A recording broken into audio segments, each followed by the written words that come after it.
L-1. Just over 1 day remains before the shuttle lifts off from the Florida spaceport. This day usually proves to be the busiest of the trip, with multiple events taking place over the course of most of the waking hours. Every mission has a different liftoff time, and related pre-launch activities are planned around that launch time.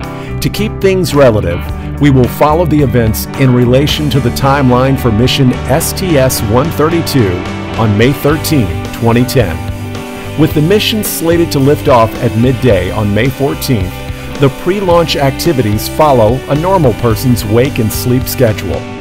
The team arrives at the Space Center at about 10 a.m. for the planned science briefing at the KSC press area. It is expected that the media will be briefed on the planned science work that will take place during the flight. However, they're in for a bit of a surprise this time.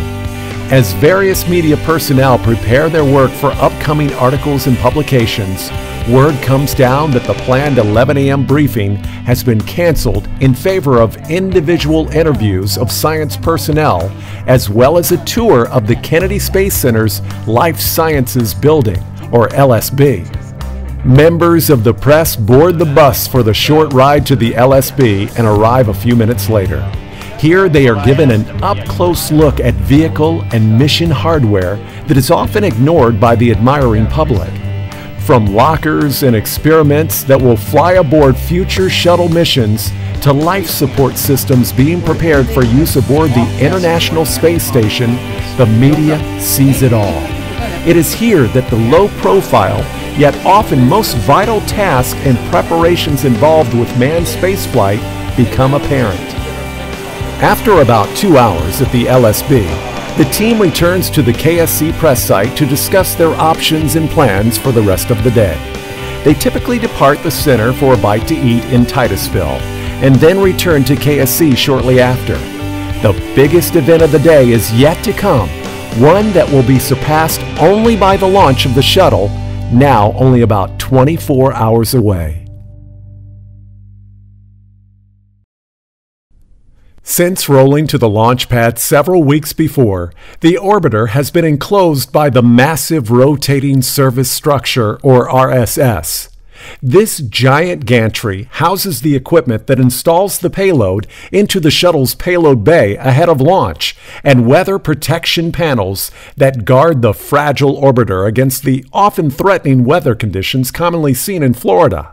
With only about 21 hours to go before the shuttle lifts off, the RSS must be retracted away from the orbiter, clearing the way for the vehicle to thunder off the seaside launch pad. The event is a monumental occurrence, and one that the press are given the opportunity to capture on film, video, and in memory so that they can share it with the world. About a half hour before the first scheduled motion of the gantry, the media goes through the same security procedures seen 3 days before. Bags and equipment are laid out next to the buses for examination by security teams, and K-9 units carefully check each bag prior to letting the teams on board the vehicles. With the all clear given, the teams climb aboard for the 5 to 10 minute ride to the launch pad, just a short 3 miles away. This is the closest any of them will get to the vehicle during the pre-launch press activities. The bus departs the KSC press area and passes the towering vehicle assembly building. As the convoy rounds the massive structure, the 3 orbiter processing facilities become visible to the west, as does the new mobile launcher, or ML, the future of which is unknown. Paralleling the rock-laden crawlerway, the buses follow the same path to the launch pad as the shuttle did just a few weeks before. For the teams on board, the excitement is building. We take that turn out of the press side, and immediately the VAB takes up your entire window, depending on which side of the bus you're on, and you begin that short trek along the crawlerway out to the pad. So about halfway out, you come near the fork that takes you out to 39B or to 39A, and sitting near that fork is the massive crawler which carried this stack out to the pad just 3 or 4 weeks before. So that's you really feel like it's getting close, they're getting ready, but there are no words to describe how you feel whenever you make that last turn out to the launch pad and just all the trees are out of the way. It's just this perfect clearing right next to the pad, just a straight shot leading up to the pad surface.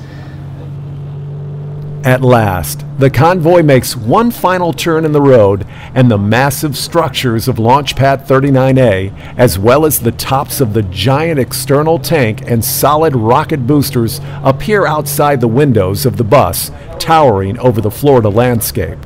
After being given information on the perimeters within which they can work, the teams depart the bus and take their places on the crawlerway in anticipation of seeing the orbiter for the first time in weeks and the final time before she takes flight.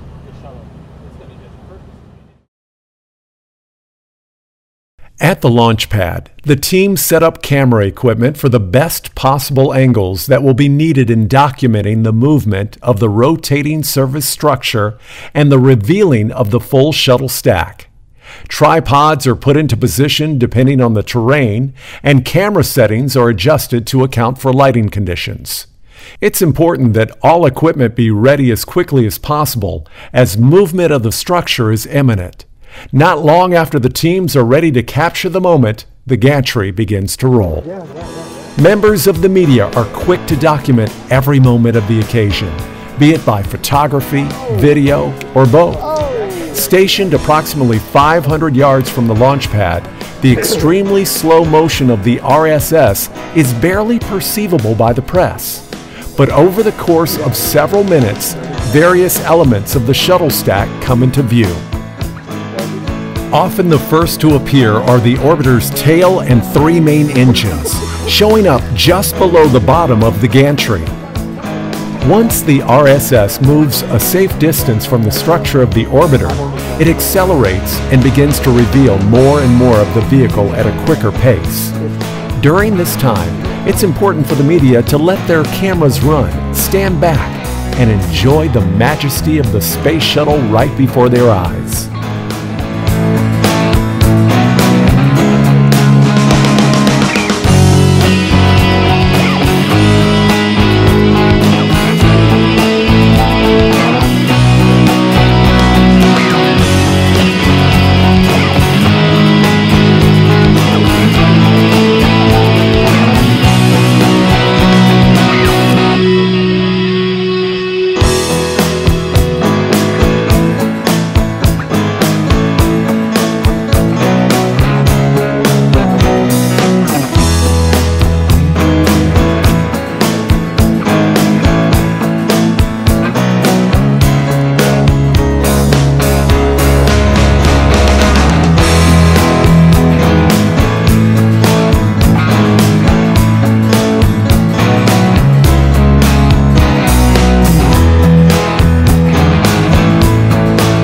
With the orbiter fully revealed, the press has about a half hour to get as many pictures and video as they can. But most important at times is remembering to stop for a few minutes, take some personal pictures, and soak in the experience.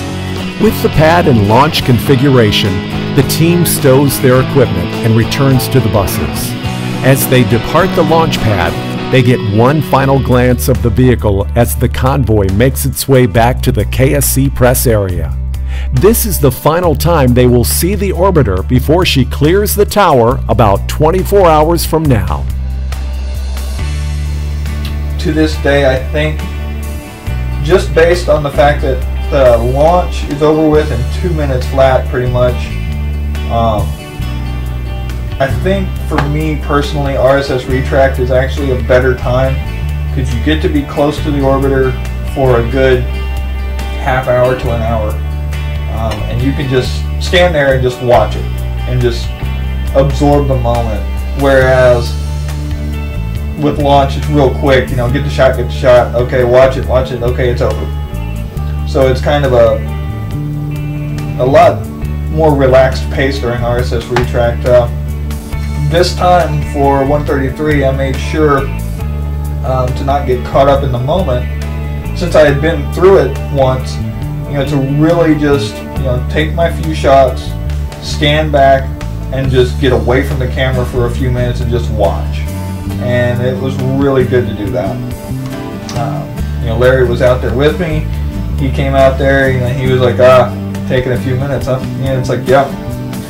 You just have to, because it's such an amazing vehicle. You can't help but not do that.